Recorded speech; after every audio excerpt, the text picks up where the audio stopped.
നമ്മൾ ഇന്നത്തെ വീഡിയോയിൽ കുറച്ച് ക്വസ്റ്റ്യൻസ് ഡിസ്കസ് ചെയ്യുകയാണ്. കേരള കാളിദാസൻ ആരാണ്?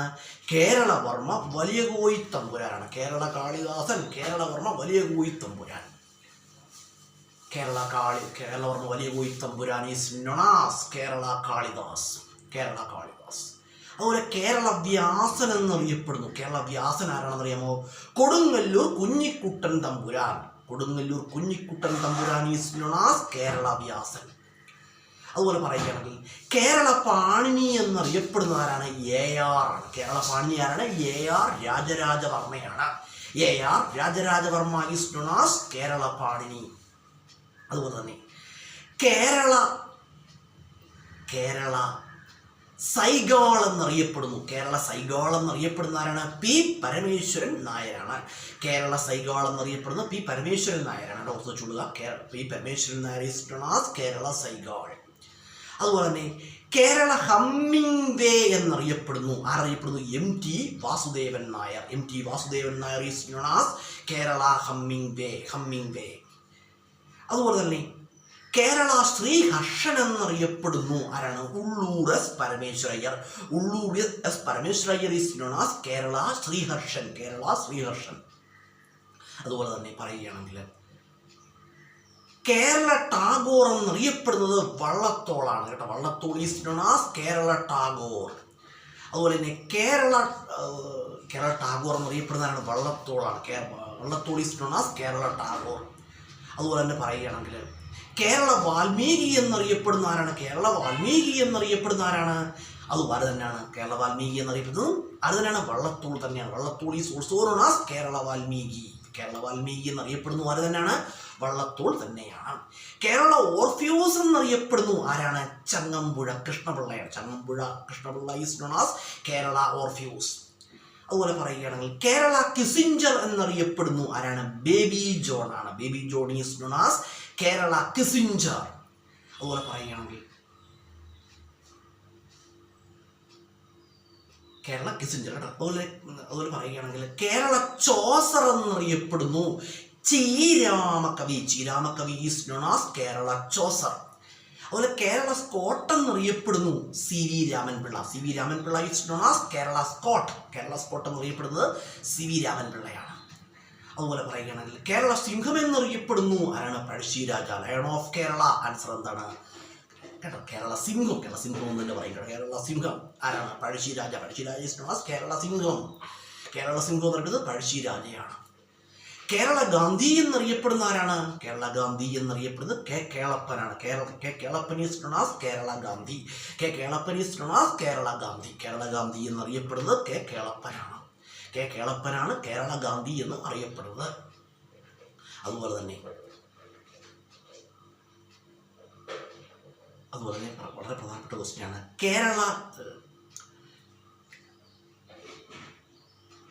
കേരള കാളിദാസൻ കേരളവർമ്മ വലിയ കോയി തമ്പുരാനാണെന്ന് പറഞ്ഞു. ക്രൈസ്തവ Kalidasan Kattakkayam Cherian Mappila is known as Christian Kalidas എന്നറിയപ്പെടുന്ന ആരാണ്? കട്ടക്കയം ചെറിയാൻ മാപ്പിളയാണ്. മുസ്ലിം കാളിദാസൻ എന്നറിയപ്പെടുന്ന ആരാണ്? Moideen Kutty Vaidyan is known as Muslim കാളിദാസനാണ് മൊയ്തീൻ കുട്ടി വൈദ്യൻ എന്ന് അറിയപ്പെടുന്നത്. അതുപോലെ തന്നെ കേരള തുളസീദാസ് ആരാണെന്നറിയാമോ? വെണ്ണിക്കുളം ഗോപാലക്കുറുപ്പാണ്.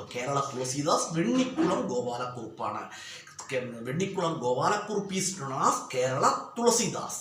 അതുപോലെ കേരള സൂർദാസ് എന്നറിയപ്പെടുന്ന ആരെയാണ്? എന്നറിയപ്പെടുന്നത് Poonthanam Namboothiri is known as Kerala Surdas എന്നറിയപ്പെടുന്ന ആരാണ്? പൂന്താനം നമ്പൂതിരിയാണ്. അതുപോലെ തന്നെ നമ്മൾ കേരളത്തിലെ കുറച്ച് പ്രമുഖ വ്യക്തികളും അവരുടെ അപരനാമങ്ങളെക്കുറിച്ചും വീഡിയോയിൽ പറയുകയുണ്ടായി. അപ്പോൾ ഞാൻ പറഞ്ഞു, അപ്പോൾ നമുക്ക് കേരള സൂർദാസ് എന്ന് പറയുന്ന ആരെയാണ്?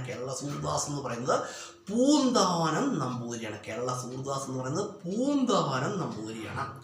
അതുപോലെ കേരള ഇബ്സൺ ആരാണ്? എന്നറിയപ്പെടുന്നത് N. കൃഷ്ണപിള്ളയാണ്. കേരള ഇബ്സൺ എന്നറിയപ്പെടുന്നത് N. കൃഷ്ണപിള്ളയാണ്. അതുപോലെ കേരള എക്സ്പ്രസ് എന്നറിയപ്പെടുന്ന ആരെയാണ്? ശ്രീശാന്തിനെയാണ്. കേരള എക്സ്പ്രസ് എന്നറിയപ്പെടുന്ന ആരെയാണ്? ശ്രീശാന്ത്. അതുപോലെ തന്നെ ഇപ്പോൾ നമ്മൾ കുറച്ച് ക്വസ്റ്റ്യൻസ് പറഞ്ഞു. ഈ ക്വസ്റ്റ്യൻസ് എന്താണ്? പരീക്ഷകൾക്ക് ചോദിക്കാൻ സാധ്യതയുള്ള കുറച്ച് അപരനാമങ്ങളാണ്. അത് നമ്മൾ കേരള സൂർദാസ് എന്ന് പറഞ്ഞു. സൂർദാസ് എന്ന് പറഞ്ഞാൽ പൂന്താനം നമ്പൂതിരി എന്ന് പറയുകയുണ്ടായി. പൂന്താനം നമ്പൂതിരിയുടെ ഒരു ചെറിയ കഥ ഞാൻ ഈ വീഡിയോയിൽ പറയാം. ഈ കഥ നിങ്ങൾക്ക് അത്ര സുപരിചിതമായൊരു കഥയാണോ എന്ന് അറിയില്ല കേട്ടോ. നിങ്ങളങ്ങനെ കേട്ട് കാണാനും വഴിയില്ല.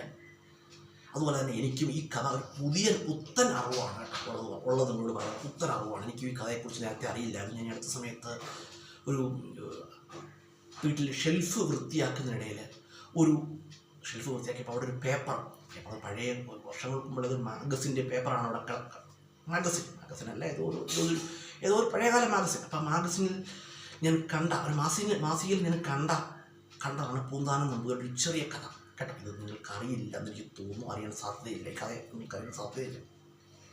അപ്പോൾ ആ കഥ എനിക്കൊരു പുത്തൻ അറിവാണ്. അപ്പോൾ ഞാൻ ആ കഥ ഈ വീഡിയോയിലൂടെ ഷെയർ ചെയ്യാം കേട്ടോ. പൂന്താനം നമ്പൂതിരിയെക്കുറിച്ച് നമുക്ക് പറയേണ്ട ആവശ്യമില്ല. കാരണം പൂന്താനം നമ്പൂതിരിയെക്കുറിച്ച് നമുക്കറിയാം. ഗുരുവായൂരപ്പ പരമാത്മാവിനെ ഹൃദയത്തിലേറ്റിയ ഒരു മഹത് വ്യക്തിയായിരുന്നു ആര്? പൂന്താനം നമ്പൂതിരി. ഗുരുവായൂരപ്പനാണ് തൻ്റെ സർവസ്വവും എന്ന് വിശ്വസിച്ച ഒരു മഹത് വ്യക്തിയായിരുന്നു ആര്? പൂന്താനത്തെക്കുറിച്ച് പറയുകയാണെങ്കിൽ പൂന്താനം ഇല്ലമെന്നൊക്കെ പറഞ്ഞുകൊണ്ട് പൂന്താനം ഇല്ലം മലപ്പുറം. പൂന്താനം നമ്പൂതിരി ശിവപാർവതിമാരെ തപസ് ചെയ്യുന്നുണ്ടായി. ശിവപാർവതിമാരെ തപസ് ചെയ്തപ്പോൾ ശിവപാർവതിമാർ പൂന്താനത്തിന് ദർശനം നൽകി. ഈ സമയം ശിവപാർവതിമാർ പൂന്താനത്തോട് ചോദിക്കുകയുണ്ടായി, എന്ത് വരമാണ് അങ്ങയ്ക്ക് വേണ്ടത് എന്ന് ശിവപാർവതിമാർ പൂന്താനത്തോട് ചോദിച്ചു. ഇത് കേട്ടപ്പോൾ പൂന്താനം നമ്പൂതിരി ശിവപാർവതിമാരോട് ചോദിച്ച വരം ശിവപാർവതിമാരെ പോലും അത്ഭുതപ്പെടുത്തുന്നതായിരുന്നു. കാരണം മറ്റൊന്നുമല്ല, പൂന്താനം നമ്പൂതിരി ശിവപാർവതിമാരോട് ചോദിച്ചു, ഇത് ചോദിച്ചറിയാം, എനിക്ക് ശ്രീ ഗുരുവായൂരപ്പനെ മാത്രം ഭജിക്കുവാൻ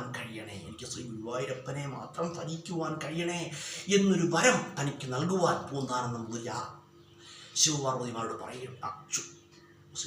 വരം ചോദിക്കുകയുണ്ടായി. ഇത് കേട്ട മാത്രയില്ല ശിവപാർവതിമാരെന്ത് ചെയ്തു? എന്നിട്ട് പിന്നെ ഒരു വരം കൂടി പൂന്താനം നമ്പൂതിരി ചോദിച്ചു, എനിക്ക് ഈ നിമിഷം സാക്ഷാൽ ശ്രീ ഗുരുവായൂരപ്പ പരമാത്മാവിനെ കാണണം എന്നൊരു വരവും കൂടി പൂന്താനം നമ്പൂതിരി ചോദിച്ചു.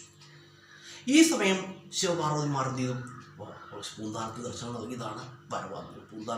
നൽകിയതാണ് എന്ത് വരവും ചോദിക്കാൻ ആവശ്യപ്പെടുകയും ചെയ്തു. വരം കൊടുത്തേ മതിയാവും.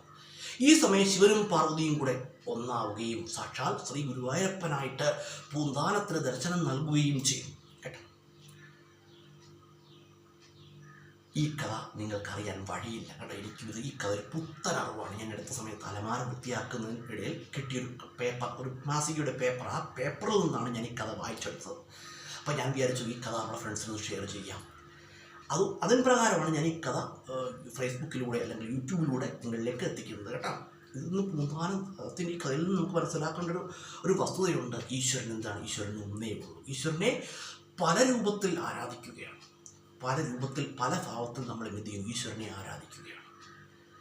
യഥാർത്ഥത്തിൽ പരബ്രഹ്മം ഒന്നേ ഉള്ളൂ കേട്ടോ. നമ്മൾ ചെയ്യുന്ന പ്രവൃത്തികളാണ് ഏറ്റവും ബെറ്റർ ആകേണ്ടത്. നമ്മുടെ പ്രവൃത്തിക്കാണെന്ത് ഫലം കേട്ടോ. നമ്മൾ നല്ല കർമ്മങ്ങൾ ചെയ്യുക കേട്ടോ. കർമ്മത്തിൻ്റെ ഫലം ലോകത്തിൻ്റെ എവിടെ ഇരുന്നാലും നമ്മളെ പിന്തുടരുമെന്നാണ്. കർമ്മഫലം നമ്മളെ പിന്തുടരുമെന്നാണ് കേട്ടോ. നമ്മുടെ ജീവിതത്തിൽ എപ്പോഴും മനസ്സിലാക്കാൻ നല്ല പ്രവൃത്തികൾ ചെയ്യുക കേട്ടോ. നല്ല പ്രവൃത്തികൾ, ജീവിതം നല്ല രീതിയിൽ പോകണമെന്നുണ്ടെങ്കിൽ നല്ല രീതിയിൽ എന്ത് ചെയ്യുക? ജീവിതത്തിൽ നല്ലത് പ്രവർത്തിക്കുക. അത് മാത്രമേ ജീവിതം ബെറ്റർ ആക്കാനുള്ള ഒരേ ഒരു വഴി കേട്ടോ. അതുപോലെ തന്നെ ജീവിതത്തിൽ നമ്മുടെ ചെയ്യേണ്ട ജോലികളുണ്ട്, ആ ജോലികൾ ചെയ്യുക. അതോടൊപ്പം തന്നെ ആ നന്മകൾ പ്രവർത്തിക്കുക. നന്മകൾ പ്രവർത്തിച്ചാൽ എന്ത് ചെയ്യും? ആ ജീവിതം കേട്ടോ. ജീവിതത്തിൽ കുറച്ച് നന്മകളൊക്കെ ഉണ്ടാകും. നമ്മളൊരാൾക്ക് നന്മ ചെയ്തു, ആ വ്യക്തിയിൽ നിന്നും നമുക്ക് നന്മ ലഭിക്കണമെന്നില്ല കേട്ടോ. അത് ഞാൻ നിങ്ങളോട് പറയുകയാണ്. നമ്മളൊരു വ്യക്തിക്ക് നന്മ ചെയ്തു, എന്നാൽ അയാളിൽ നിന്നും ചിലപ്പോൾ അതിന് പ്രത്യുപകാരം ചിലപ്പോൾ ലഭിക്കണമെന്നില്ല.